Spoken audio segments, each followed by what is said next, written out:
Mheshimiwa Munde Tambo Abdallah, Mheshimiwa Joseph Anania Tadayo na Mheshimiwa Victor Rashid Kawawa jiandae.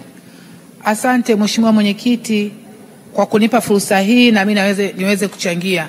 Kwanza nianze kumshukuru Mwenyezi Mungu kwa kuniwezesha leo Ijumaa kusimama mahali hapa kuongea masuala yetu ya watu wa Tabora. Mheshimiwa Mwenyekiti, nianze kumpongeza Rais wa Jamhuri ya Muungano wa Tanzania kwa kazi kubwa anayoifanya, lakini nitoe pongezi zangu za dhati kwa Mheshimiwa Waziri Mkuu kwa kazi kubwa anayoifanya nchini. Tunaona akizunguka kila eneo, kila sehemu kwenda kuhakikisha mambo yanakwenda sawa. Tunampongeza sana Mheshimiwa Waziri Mkuu. Mheshimiwa Mwenyekiti, nipongeze serikali ya Chama cha Mapinduzi, serikali sikivu chini ya Rais Samia Suluhu Hassan. Mheshimiwa Mwenyekiti, watu waliongea mambo mengi kuhusu uchaguzi na mpaka leo wanaongea kuhusu reform za uchaguzi. Mheshimiwa Mwenyekiti, reform zipo na zinaendelea kufanywa. Hivi tunavyoongea, kila wakati wasimamizi wa uchaguzi ni wakurugenzi wa halmashauri, lakini serikali hii sikivu sasa hivi imetangaza nafasi za wasimamizi wa uchaguzi nchi nzima. Watapimwa, watachujwa, wale watakaoonekana wanatosha ndio watakaosimamia uchaguzi na sio wakurugenzi. Kwa hiyo serikali hii ni sikivu, inasikia, ina reform za uchaguzi na tunakwenda kufanya uchaguzi 2025 kwa sababu tuna reform zote na tunafanya vizuri. Nampongeza sana Rais kwa kujali demokrasia, kwa kuisimamia na kwa kuifanya kwa vitendo. Mheshimiwa Mwenyekiti, niongee kuhusu kilimo. Sisi watu wa Tabora ni wakulima wakubwa wa zao la tumbaku. Hapa niipongeze sana serikali kupitia Wizara ya Kilimo kwa kazi kubwa walioifanya. Tunaishukuru sana serikali. Wakulima wetu wa tumbaku kipindi mwaka jana alisimama hapa kudai ruzuku ya mbolea. Sasa hivi wana ruzuku ya mbolea. Tuna wanunuzi wa kutosha. Pembejeo zimefika kwa wakati. Tunashukuru sana Wizara ya Kilimo kwa kazi hii kubwa. Lakini zaidi sasa hivi wanatujengea mabani ya kisasa. Mabani ya zamani yalikuwa yanadondoka, yanaharibika, lakini serikali ipo kazini kujenga mabani ya kisasa. Hili jambo ni kubwa sana. Tunaipongeza serikali na tunasema sisi watu wa Tabora tunasubiri muda ufike tumpe kura nyingi za heshima Dr. Samia Suluhu Hassan. Mheshimiwa Mwenyekiti, lakini kwenye mema changamoto hazikosi. Sisi watu wa Tabora ni wakulima wakubwa wa tumbaku. Tunalima tumbaku kwa asilimia karibu 70 ya nchi hii, lakini hatuna kiwanda ndani ya mkoa wetu wa Tabora.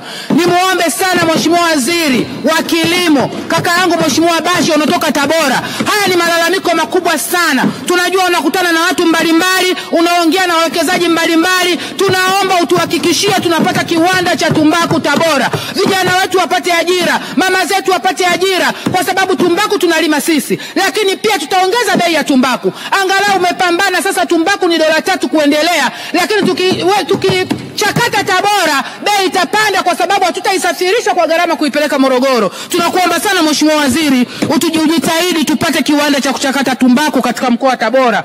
Lakini sisi Tabora tulikuwa na kiwanda cha nyuzi kinatokana na pamba. Kiwanda hichi kimekufa. Bado tunajua Mheshimiwa Waziri ulikuja Tabora ukakitembelea, sijui mikataba imefanya nini, najua serikali hamshindwi. Tunaomba kiwanda hichi cha nyuzi kifufuliwe ili watoto wa Tabora, wananchi wa Tabora waweze kupata ajira. Tabora hakuna kiwanda, inasababisha watu wengi wanakuwa majobless kwa sababu hatuna kiwanda, na hatimaye tunaambiwa Tabora hakuna maendeleo, lakini hatuna viwanda vya kutosha. Tunaomba sana, tunalima pamba katika wilaya yetu ya Igunga, wilaya ya Nzega kidogo tunalima pamba. Sasa hivi tumeanza kulima pamba kwenye wilaya ya Kaliwa kidogo. Tupate kiwanda chetu cha nyuzi ili tupate ajira.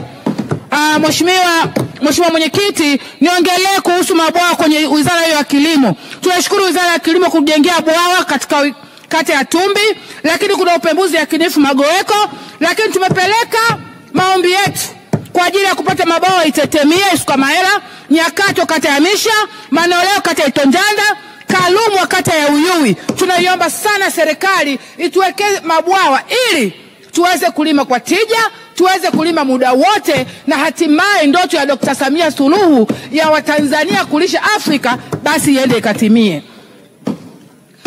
Mheshimiwa Mwenyekiti, niongee tena kidogo elimu. Kule Tabora kuna shule nyingi Kongo, ule ni mji wa zamani. Shule nyingi ni Kongo, tunaomba serikali itupe pesa za ukarabati. Kuna shule ya Mwenge, shule ni maarufu sana, lakini shule imekuwa kongwe kabisa.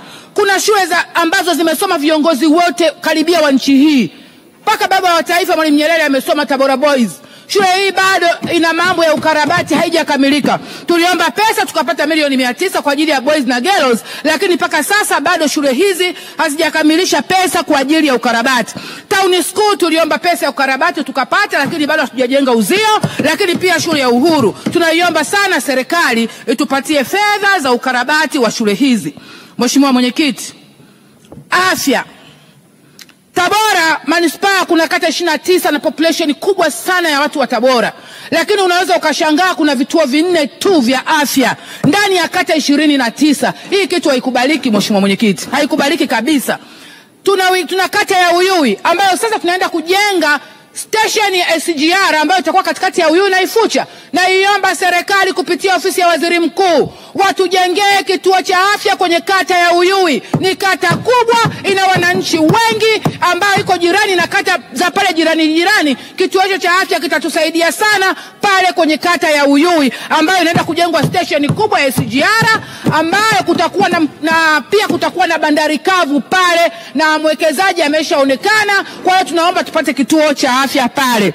Lakini ndugu zangu, kule maeneo ya mjini katikati Uswahilini kule kwetu nilipozaliwa mimi hakuna kituo cha afya. Kuna kata ya Chemchemu, Mwinyi, Gongoni, Tambukaleli, Mbugani na kadhalika, ambazo zote hizo hazina vituo vya afya. Karibia kata 8 ambazo zinakuwa na population kubwa. Ile kata ndio niliyozaliwa mimi ya Chemchemu na watu wengi sana. Lakini pia alipotoka mheshimiwa Hawa na yeye pia kwao Gongoni pale kote hatuna kituo cha afya. Tunaiomba sana serikali. Nilikuja hapa nikatoa maoni. Basi ile town clinic ambayo ni zahanati ya miaka yote iko mjini, watu ongezee gorofa basi ili iweze kupata hadhi ya kituo cha afya. Leo hii ni zahanati inazalisha kwa mwezi watoto 200. Kwa hiyo mnaweza mkaona tuna uhaba upi wa vituo vya afya.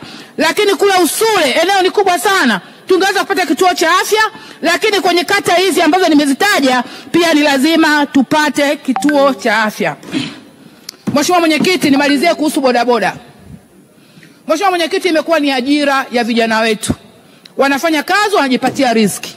Lakini vijana hawa wengi wanakuwa wameajiriwa na kuambiwa wapeleke fedha kwa ajiri wao na wao kubaki na fedha kidogo sana ambayo ikizi mahitaji yao. Mheshimiwa Mwenyekiti, mimi binafsi nilitolea kwenda benki kuwasaidia vijana hawa wapate mkopo. Angawa halmashauri zinajitahidi sana, lakini vijana hawa ni wengi, pesa peke yake halmashauri haiwezekani. Benki nikakutana na jibu, wanasema wanataka hati ya nyumba ndio ampe mtu pikipiki. Mheshimiwa Mwenyekiti, hii inakubalika kweli? Nimwombe Waziri Mkuu. Waziri Mkuu aingilie kati swala hili. Vijana hawa wakopeshe bodaboda, waache kadi za bodaboda kwenye benki kama dhamana, wapewe bodaboda, warejeshe hizo fedha kila siku. Unaambiwa tunataka tuone mzunguko wake wa akaunti. Jamani, dereva wa bodaboda anapata wapi mzunguko wa akaunti? Kama tuko serious kabisa tunataka kusaidia wa vijana wetu waweze kujiajiri wao wenyewe, tuhakikishe tunawasaidia kweli kweli. Wakopeshwe, benki ibaki na dhamana ya kadi. Kama mtu mkubwa kama mimi au mtu mzima mfanyabiashara anakopeshwa Scania, anaacha dhamana ya kadi ya gari benki, unashindwaje kumkopesha bodaboda akaacha kadi yake ya bodaboda? Huku ni kuwabagua, na ninaomba serikali kupitia kwa Waziri Mkuu wakae waliangalia hili swala. Bodaboda wakopeshwe pikipiki na benki, waache kadi zao benki kama dhamana. Lakini pia unaweza kuongezea ukamwambia leta mdhamini mmoja au wawili kama litatokea tatizo lolote, lakini sio kumwambia leta hati ya nyumba. Hao ni vijana wadogo, mpata wapi hizo hati za nyumba? Naomba sana Mheshimiwa Mwenyekiti, na iomba serikali yangu sikivu ya Chama cha Mapinduzi tuliangalie swala hili la bodaboda kupitia kwenye mabenki yetu, kwa sababu halmashauri hazitaweza kukidhi peke yake. Vijana hawa ni wengi na hizi ni ajira zao, zinawasaidia wao na familia yao. Asante sana Mwenyekiti, naunga mkono hoja. Asante sana Mheshimiwa